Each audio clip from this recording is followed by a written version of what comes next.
Okay. Good evening, Araudra. My name is Rehat. I'll be taking your webinar this evening, and thank you so much for doing this. Just for our audience here, we'll be, talking to Araudra here, who is an MA DLB batch 24 graduate. So, Araudra, over to you. If you wanna add more to your introduction itself. No, thank you, Red, for having me. It's really a pleasure to be discussing this with you. I nothing else. I mean, I currently work at CSDR. It's been about a year since I joined, and I'm, like everyone else, I'm just keeping my head down and working. So yeah. All right. So just to kick off the whole session, Audra, so my first question to you would be because you gave us a little background about your UPSC as well. So you studied for UPSC also. So how was that preparation phase for you? What did it teach you personally as well as professionally or academically, if you wanna delve deep into that kind of domain? Yeah, sure. Thanks for that question. So, as you said, like academically or professionally and personally, right? So, first, I can tell you about my sort of takeaways in I'll start with academic stuff first. So academically, I mean, there's a relevant to this is relevant to, of course, the current aspirants. So there is a widespread perception in the sense that, including the aspirants currently, and it has been so over the years since I was preparing. That was the case, and since before that also, that coaching institutes, they have a sort of very key fundamental or undergirding role, to help you clear prelims at least. And some even believe, for that matter, that they'll help you. They play a very sort of crucial role in clearing mains as well. But from my experience, my view is nothing similar to that. And so, like, why do I say that? Firstly, I think because coaching institutes at the maximum, they can sort of direct you in a certain way. They can tell you about what sort of important things are, but what they try to do is they project their philosophy is, in general, what I realized, because I also was in a certain coaching institute during when I was preparing. So they try to project, generally in Delhi, in old Rajendra Nagar, for instance, or for other matter, दूसरे places पे, that they can predict the nature of prelims exam. And if you read their sources, they tell you this, that if you read their notes, whether it's history, political science, sociology, environment, or any other discipline or sub-discipline, they tell you that if you read their notes, then that would suffice for clearing prelims, which is, for lack of bet, I mean, no, which is not really, I mean, reasonable, right? So, and now why do I say that? Because I say that because primarily for like one factor, which is the if you look at the prelims exam, if you look at the previous year question papers of last 5 6 years, or especially of last 6 7 years, so it's very unpredictable in the sense that one year they'll ask certain kind of questions. For, let's say, one year, in X year they'll ask 20 questions from polity, but in Y year, in a year subsequent to that, they'll ask two questions in polity and 25 questions from ancient or medieval history, right? So you cannot really predict, and that's what the coaching institutes try to do, and that's reflected in the way they teach to the students who take classes in those institutes. So I mean, and we all, people who are preparing, they very well know that most of the aspirants that we've been reading the suggested reference book, even many of those reference books, whether it's history or polity or any other many subjects, like, they've lost considerable degree of value as far as prelims is concerned. But largely, again, because of my first point, because of the fact that prelims is, as an exam, is very very unpredictable and tricky to handle.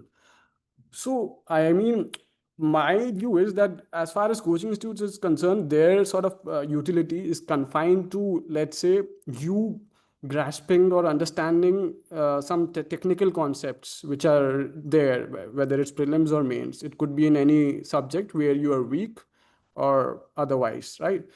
So in that sense, they can help. Their primary utility lies in them teaching you the technical concepts in a simple way. Rest everything else is solely down to your self study, right? And since the coming down to the self study part, which is the main, which is the really you can cut me off if I'm being too long or like. No, no, it's all good, all good. Just keep going. It's okay. You can Sure. answer the whole question. It's all right. Yeah, yeah. Let me know if you have follow-on questions, but I'll be so self-study is the main thing, right? For me, self-study eventually it comes down to whether your IQ is 180 or 90 or below that. Self-study and discipline and slogging off on a daily basis is the main thing, is the most fundamental thing. And it's not, I can tell you very well without any hesitation, it's not cup of tea of most people I know, because slogging off for like 6 to 8 hours on a daily basis, you can, many people can do that for a month, 2 months, 3 months, 6 months. But doing that on a daily basis for like 2 years or maybe more than that, people prepare for 6 7 years consecutively. So that's completely different ball game altogether. I can say that from my personal experience. I mean, it's really uh, you get to learn. Sometimes in that process you get to learn more about life and about yourself than academic stuff. I'm not trying to be philosophical, but that's really the case, and that's, I've heard this from many people who prepared as well. So my point is, on the self-study part, the fact, because that I told you, because it can be a time-taking journey. So in that scenario, keeping one's morale high, being patient, is a sort of linchpin of preparation, right? So because when you give your first attempt, from my experience, that can, and from what others experience that I've heard, that can always be very overwhelming at first when you give your first attempt, no matter how bright you are or how dumb you are. Sorry for being blunt, but um, I mean, self study in the sense that after first attempt, one thing wherein things become easier is that you get more, you don't feel that overwhelming. Why? Because you've covered your course at least once or twice, or if not even once, which was the case in my case, because I just gave my first attempt right after I graduated in 2019. I was preparing simultaneously while I was in my third year of graduation. So after my first attempt, things got considerably less overwhelming. So I had time to prepare solely for that. There was nothing else simultaneously going on. So when after the first attempt for any aspirant, the confidence can get boosted even if you don't clear prelims exams, even if you fail at prelims exams. I say that because you get more time, you get much more clarity as far as the nature of exam is concerned, which is the most important thing, which is the premise of your argument in your op-ed, so to say. But I mean, so that's the thing, everyone has their own weaknesses and strengths. And first, even like after you give your first attempt, you also get a more better idea, as far as what your weaknesses are and what your strengths are, right? So as per that, after you gauge your mistakes or your flaws or your weaknesses specific to prelims exam, then you can allocate more time to your weaknesses, right? And so my takeaway is like specifically for prelims exam, because that was the part where I lacked the most, and that's the part which I've always been the most tricky part in this three-staged process of this exam. The prelims is the most difficult thing that I found. So I think firstly it's necessary for anyone to clear this prelims is to gauge the pattern in your mistakes, and you can only gauge or understand your pattern of mistakes after you find out your mistakes. You can only find out through giving test series, the MCQ questions. Prelims is objective type of questions for your information, or the audience who are interested, they might know. But so after you gauge the pattern of your mistakes by solving MCQs, by solving test series, you you know, you gauge that thing. I mean, you know what I'm trying to say. And the unfortunate part is, even if you do that, sometimes like you figure out this is the main thing, because there are, for any aspirant, there are certain kind of mistakes that you do in prelims exams. To give you a brief quick example is that some aspirants might be lacking in statement based questions. So like there are four statements, like, and the options are ABC, A and D. These are very time consuming, and people tend to overthink a lot, some people. So everyone, and some other people might have more difficulty in solving more direct nature of questions, or let's say any subject, specific subject based, so let's say environment or biochemistry or science and tech, space stuff. So everyone has their own thing. But even if you figure that out, your mistakes and all that, one another challenge that has come up in the last 6 years, especially since 2019, is the fact that the scope of elimination in prelims exams, for like four options hote hain, right? If you eliminate C and D, for instance, then you're left with A and B. Then you're confused between A and B. So that scope of elimination has reduced considerably since 2019. Why do I say that? I say that because the exam has become much more technical in nature and much more rote learning based. And till 2019, till 2018, UPSC used to test more of your analytical thinking, more of your multidimension, more of your logic, basically, right? So that testing of your logic, etc., that has more or less vanished a lot. It has become like almost negligible, and the primary nature of questions are based on technical nature of knowledge, for let's say anything related to, I don't know, some space program. Not if there's a space program, ISRO ka Gaganyaan hai, for instance, they won't ask you about what's the objective of this Gaganyaan program. They would ask you about the nitty gritties of the things that go into space science, right? That's what I mean by technical stuff. And other thing is that the scope so the consequence of this is the scope of elimination has become more or less negligible. So that's the thing. I mean, uh, so in the sense, if you are one of those aspirants, if anyone is one of those aspirants who has who's really confident about his memory, especially the memory is now playing a much more consequential role for any aspirant in clearing prelims.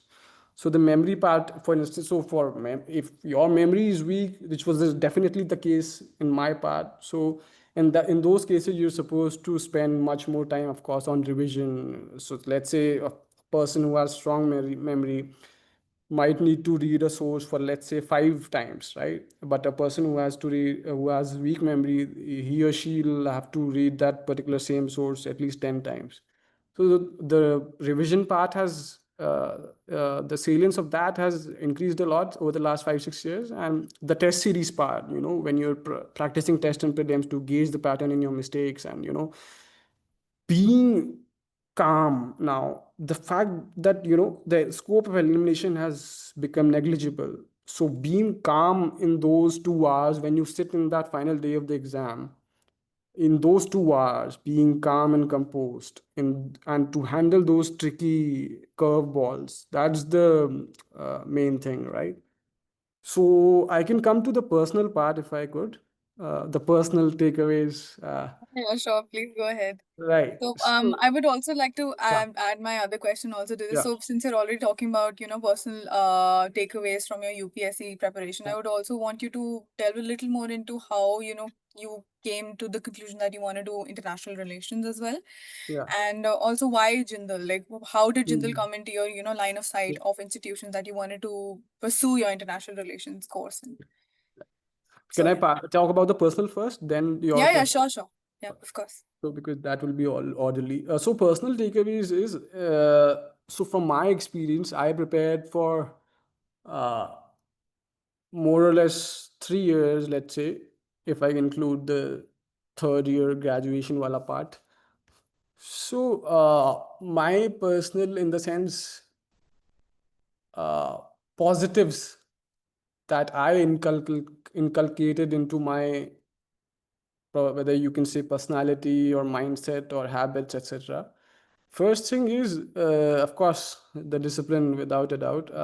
So, because as I said, this is a kind of exam wherein, especially prelims, given its very vague nature of exam and unpredictability. Because I say vague nature of prelims exam because if you look at the prelims course, it's just explained in like three, four short sentences. So that even if you don't read that, one gets to know ki, considering it's the toughest exam in the country, how can you expect a course of this exam of this magnitude and of this difficulty to have the syllabus of prelims exam in just 3 or 4 lines? I think that's unfair to most aspirants I have seen.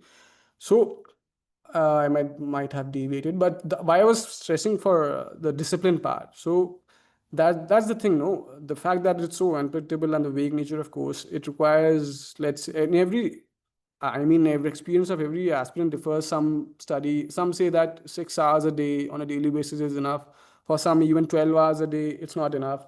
So, but whether it's 6 hours or 12 hours or even more than that, you get a sense, I mean, saying this and, hearing this, it doesn't seem that difficult. But when you experience it, when you sit for those hours on a daily basis, that's something else altogether. So yeah, the second part is on the personal takeaways, the positives of it is the resilience part, which is I think the most important thing when life in general is concerned. Of course, resilience, because you gain resilience giving this exam is because even if you into there can be only two scenarios, right? If you clear this exam in your first attempt on itself, or if you don't clear it like even after 3 4 10 years, or you keep giving for like, I don't know, 5 6 7 attempts many people give. So even if you clear it in first attempt, it requires really a lot of resilience, and you inculcate that resilience if you don't have that prior to preparation. Why I say that? I say that because of the simple reason that even if you clear, there on a daily basis there are highs and lows of preparation. One day you could be solving some test and you could be getting 70 80 marks below the cutoff out of 200, and that happens with the people who clear it on the first attempt itself. So that's the thing, and resilience is perhaps has a better scope of inculcating within you if you, let's say, prepare for 2 years 3 years or even more than that, right? uh, because you keep on slogging off, you keep on giving next attempt even after you fail, right? So that takes or perhaps inculcates a lot of resilience within your mindset, right? And the third part is the time management part, which is sort of related or not, otherwise doesn't matter. Why I say time management, you sort of get a good hold of this thing, of this very necessary virtue, so to say, is because on a daily basis, any aspirant is required to do multiple things, right? When you're preparing, it could be your morning could start from reading newspapers to solving MCQs to doing answer writing practice for mains to reading current affairs from coaching institutes magazines to reading any sort of static course part of any subject, right? So that takes a hell lot of time management to do all this stuff in a single day on a daily basis, right? And other thing can be more of a broader thing, which is related to personality. This will be my last point on UPSC. So personality, in the sense, it in my experience and from what I've noticed in my friends' experience when they were preparing, it leads you to becoming a more mature personality, in the sense you have more balanced or broader point of view about things in general, and you become in the sense more considerate towards the point of view of those who might have antithetical view to you, right? So, and that happens because you keep reading multiple opinion ideas and pieces on newspapers and other platforms which are part of your course, which wherein on a particular same topic, scholar X is saying that, east is best, and scholar Y is saying west is best, right? So you become aware of disparate, divergent ideas, right? So that's why I say is, it's there. It's more. It's really helpful in, let's say, you know developing a more holistic mindset and approach towards things in general, right? So I'll come to your question on the fact that did I decided to pursue IR in as a field, and did I choose Jindal in particular. So on the first subset it's based on a mix of two things, I guess. So when I started my graduation in DU, so one thing I tried to consciously inculcate in my daily routine was I started reading newspapers on a daily basis, and especially the op-ed pages, the opinion ideas pages, right, of the Hindu and Express. So in those opinion pages, like, which is generally the case anyways, is that there were a lot of op-eds on a daily, like on a very frequent basis, which had to do with IR, right? So there were scholars. I still remember there were scholars like Raja Mohan that I used to read, Happy Mon Jacob, which happens to be my boss uh, as of this very moment. So I'm really lucky in that sense to be working under him. So the first thing was, why did I choose? So my passion arose because of the fact of my daily habit, because I used to read newspapers, especially IR related op-eds, on a daily basis in my graduation year, something which I never did in my schooling days. I didn't even understand. Yeah, that's different matter anyways. We'll keep that aside. The second factor why I chose to pursue career in IR, or eventually leading to my masters, is that I had when I was preparing for civils, and this is a more important factor, of course. When I was preparing for civil services, there's a optional subject that any aspirant has to take. Optional subjects in mains, which is like subjective. And in optional subject, I had PSIR, Political Science and International Relations. So any optional subjects, and which was the case in my case as well, that it had two papers. And optionals is very significant for any aspirant, because optionals paper in mains comprises of 500 marks, right? So I had Political Science and International Relations optionals. So of course, when the course was pretty vast in that as well in my options. So I had to read different scholars work, their theories, and read any, whether it's any country, our relations with China, or any great power, or any continent, our presence in South Asia, or any other continent, or anything else, right? So when I was preparing for this optionals, my passion and reading the ideas of different scholars, my passion, let's say, more or less got more fostered, more ignited for this IR in general, right? That's why even after I got done with preparing for civil services, when I decided that I didn't want to prepare anymore, I still, of course, read IR related news and work and books of different scholars. And now, why Jindal? So, Jindal again. So, I guess there will be a couple of factors. First, that comes to my mind was faculty, because some of the faculty, I'll be honest, I knew beforehand when I came to Jindal. Some of the faculty, including Dr. Pathak, of course, and Ambassador Jitendranath Mishra, and people like Ambassador Mohan Kumar as well, I think. Yeah. So, I mean, of course, if one is aware or into IR before joining Jindal, any student, and he reads newspapers, or, he's aware of what really is happening in the works of like scholarly people, scholarly circles. You know, you one become aware of which certain expert uh, has done some great amount of work in a certain vertical or in a certain area studies, or whether it's any thematic vertical, right?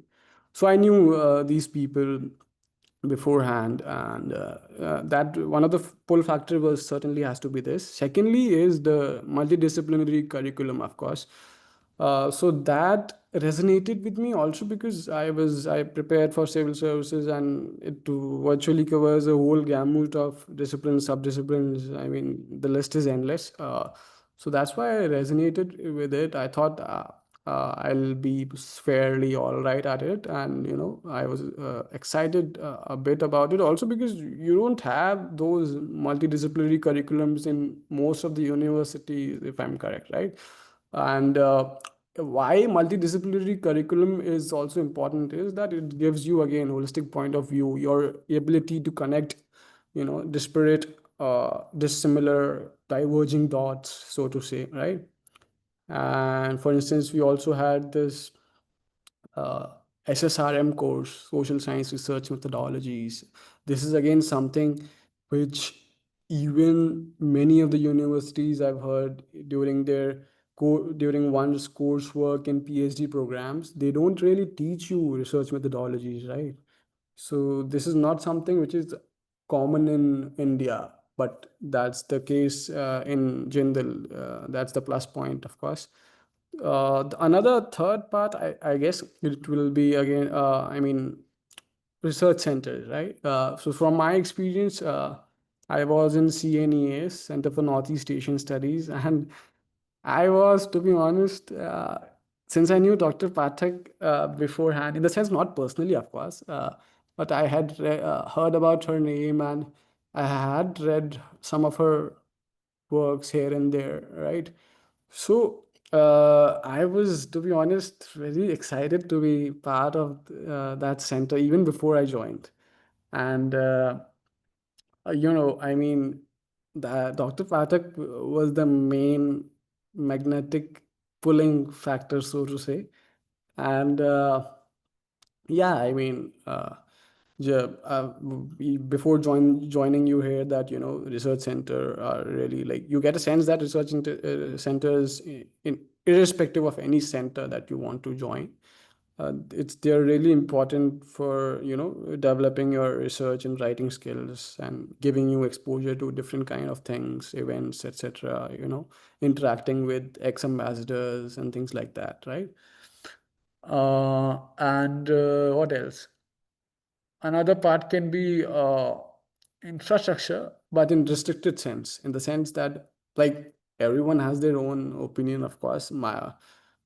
I am a kind of a person who's more, when it comes to infrastructure, I'm more interested in what kind of libraries collection is in any certain, any in any institution, in any college, or in any think tank or anything else. So I had heard, before joining Jindal, I had heard good stuff about Jindal's library collection, including an IR, and their law collection. Even though I was not in that course, their law collection was the best, of course, without a doubt. But IR collection was fairly all right. I mean, fairly good as well. That's the thing. So I guess these would be the factors why I. Just along those lines, I'll just digress to the topic itself. So Araudra, can you delve a little more into how, you know, since you have a position right now that is more into research, right? It's mostly that depends on research. So could you tell me a little more about how, you know, research and as a career option is, you know, a very fulfilling option to go by, or, you know, what are the key imperatives that you can actually talk about in this field itself? Okay. So, as per, you know, what makes research a viable and fulfilling career option, right? So, firstly, there are, I think you can say broadly, at my perspective at least, there are two pillars, so to say. One is the financial part, your remuneration, your salary. Second is the policy part. By policy part, I mean the impact that you aspire to have on policy of whether it's Indian government or any foreign government. So I'll emphasize more on the and explain you more on the. We'll discuss more about the policy part, but I'll start with the financial, the salary stuff, and all that. So as we are aware, like, right, in the initial years in India especially, I'm not talking about now public policy research, I'm talking about research in IR, right? Because public policy, as we know, public research in public policy can be financially at least more rewarding, right? Which I mean, that's what I've heard, and that's what my current knowledge says. But career in IR in initial years is, to be honest, cumbersome financially, like generally, barring a couple of two, three think tanks in our country. It's generally in initial years for any scholar in our country is the financial part is not that appealing thing, right? So, but after let's say 2 years or so, you're relatively more decent in that financial department. But now it's still, again, even after 2 years, 3 years, not you're not like at an absolute scale. You're not at let's say at a position where you would want to be in. But in absolute terms, it can take a number of years for you to be in a financially comfortable position, right? That's why I think uh, any scholar in India in their initial years, they need to have at least one secondary source of income. It could be anything, it could be right from writing pieces to the platforms which pay, to, let's say, training AI software in any sort of discipline or subdiscipline that you have a strong grasp of, right?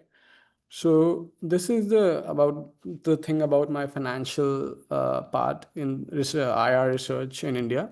Now on the main thing, on you know the other main area as to wherein one seeks a sense of self-satisfaction vis-a-vis his or her aspirations as far as impact on policy is concerned, right?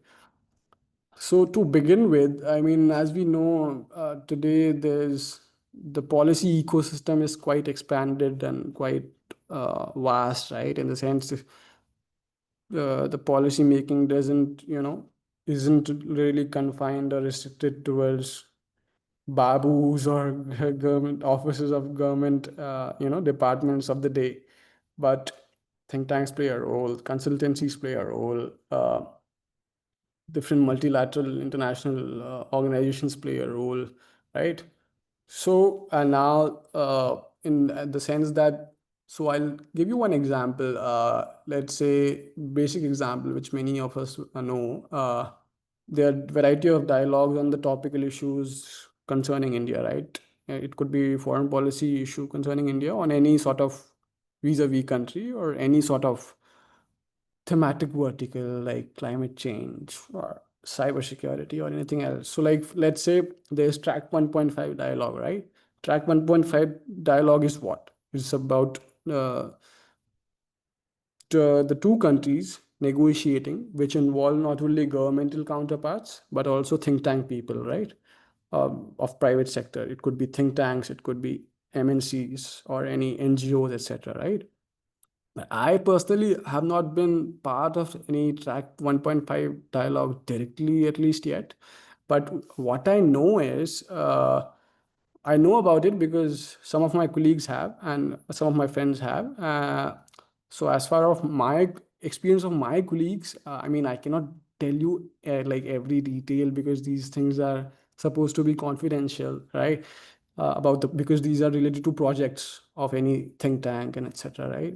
But what I can tell you is definitely wherein the fulfilling part comes into the picture is that what I've heard from the people who've been part of this track 1.5 is that whether it's Indian government or foreign government in question, they really listen to you, even though there exist informal opposing constituencies, which have vested interest against track one certain kind of track 1.5 dialogues, right? I have some friends and some colleagues, right, who are in sort of on regular talking terms with intel agency officials of India and some foreign countries.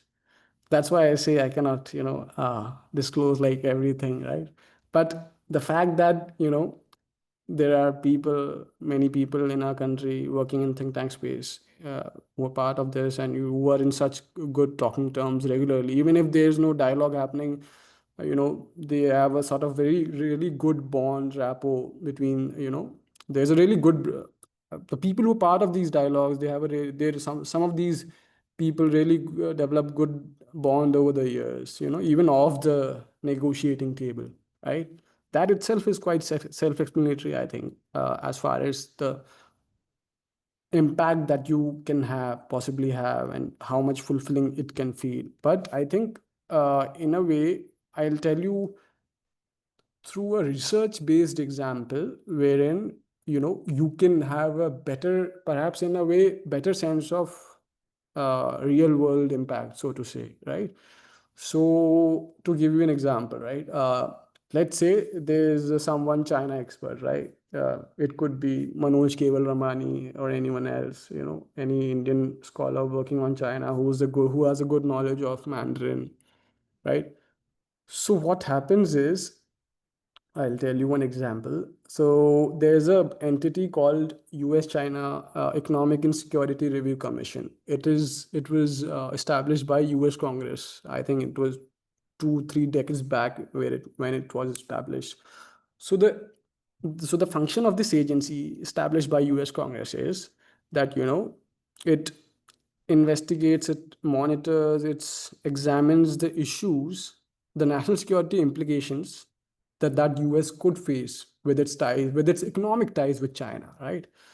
So now, why I'm using this example is the people who China Economic Security Commission, established by the Congress, if this body thinks that there's a certain Indian scholar or any scholar from any other country who for them is a China expert, so that body, that entity of US Congress calls that expert, China expert, into their hearings, in the sense to present their findings, to present their analysis, to present their recommendations as to what US future course of action should be when dealing with its trade ties with China, right?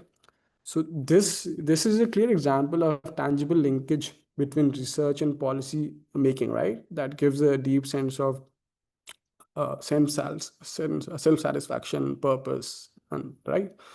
So and yeah, I mean, I can give you my personal example as well, if I may. So I've been currently, for instance, I'm a part of um, Australian DFAT funded project. The DFAT is Department of Foreign Affairs and Trade of Australia. It's about, I can tell you some necessary things, not confidential things, of course. But so the project is essentially about India Australia cooperation in underwater domain awareness, and all the themes of underwater domain awareness: deep sea search and rescue, deep sea infrastructure, unmanned underwater vehicles, submarines, anti-submarine warfare, all these themes of UDA, right?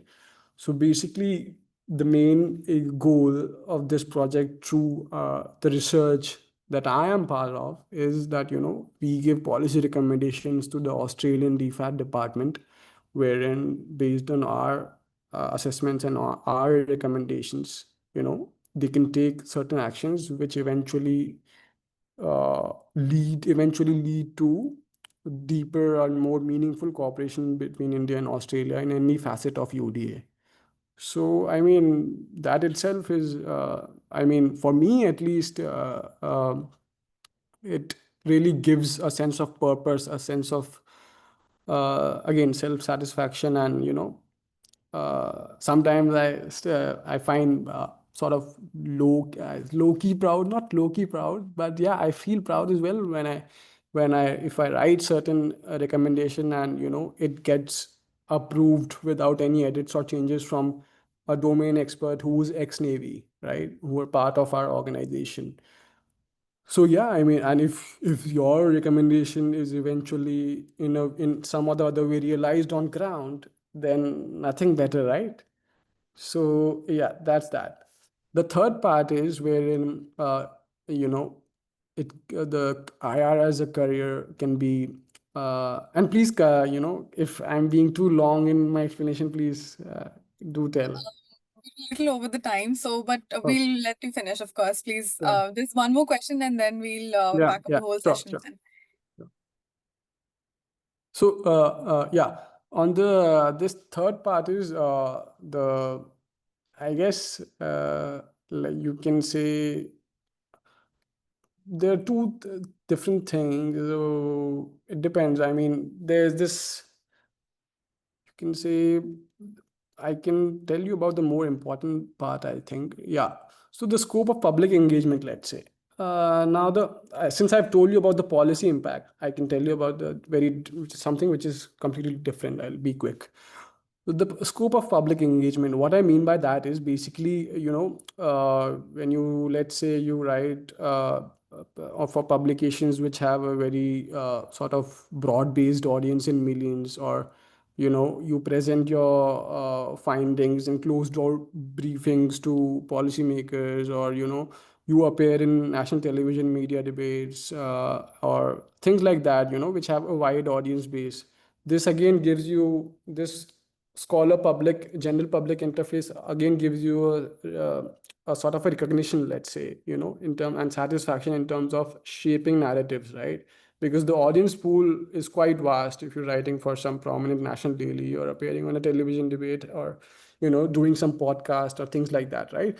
And one of the consequences uh, related to this, wherein you are in that wide open public space, millions of people, the thousands of people are reading or listening to you, is the fact that you get opportunities, like unsolicited opportunities that you get, which again could be very fulfilling. So just to give you a brief, very simple key personal example is, I wrote for like 2 years back. 1 year, 1.5 years back, I wrote when I was still in Jindal doing my capstone. I wrote for SAV. It's a think tank. It's a Simpson Center's publication, SAV, South Asian Voices. So they not only have good influence on policy making in the Washington, but they are actually in formal correspondence and formal collaboration as well with State Department and others, right? So after I wrote for them, just because of the fact that they have a good sort of influence in US government and military circles in Pentagon, I was on a related topic that I wrote on. I was invited by US Air Force Asia Cultural and Regional Center, Culture and Language Center, to give a lecture to General Brigadier Goodman, who at that point in time was director Joint Exercises of Indo-Pacific Command, and I had to give him lecture on the challenges and the future of India-US defense cooperation. So that again, and that was the first thing that was happening with me, like in terms of unsolicited, and that too a big opportunity. It still is if I do get this kind of opportunity again in the future. But yeah, I'm just trying to explain to you how career in IR research can be really meaningful, right? So, Araudra, just to wrap up the whole session now, Yeah, do you have any advice that to these current IR students that we have here in Jindal, or yeah, any prospective students for Jindal itself that are going through the similar transition that you have gone through? So, yeah. anything, but like any final thoughts that you have on the topic Yeah. itself as well? So, yeah, please go ahead. Yeah, thanks for that. Yeah, so my advice, so to say, I mean, let's say my view is that, for anyone wanting to join or has made plans of joining or is soon about to join Jindal, is that firstly, don't overthink and stress if you really have a passion for IR. you will eventually make it through in different ways after you graduate, I'm sure. And I mean, when I say don't overthink and stress, I mean, be confident, be cool, be patient, but don't be like, indolent or too overconfident in your approach as well, of course, because that can backfire. Because as we know, curriculum in MATLB in starting months can be very challenging, right? Can be very demanding academically, at least in the starting few months, right? So be patient, be adaptive. You need to be, I mean, in the initial phase of the curriculum, which can be very demanding. So yeah, I mean, but also like besides that point, I mean, for many students, because the factor of brand value of any college, including Jindal, can be too big, right? Sometimes before joining or in the when you've just joined, when you've just started your course, right? The factor of brand value can be too big in the sense that it can creep complacency within you, right? So in that, if that's the case, that can very well backfire, because eventually, I mean, your course of action after you graduate cannot solely be reliant on Jindal's name, right? As far as job opportunities after you graduate are concerned, right? You cannot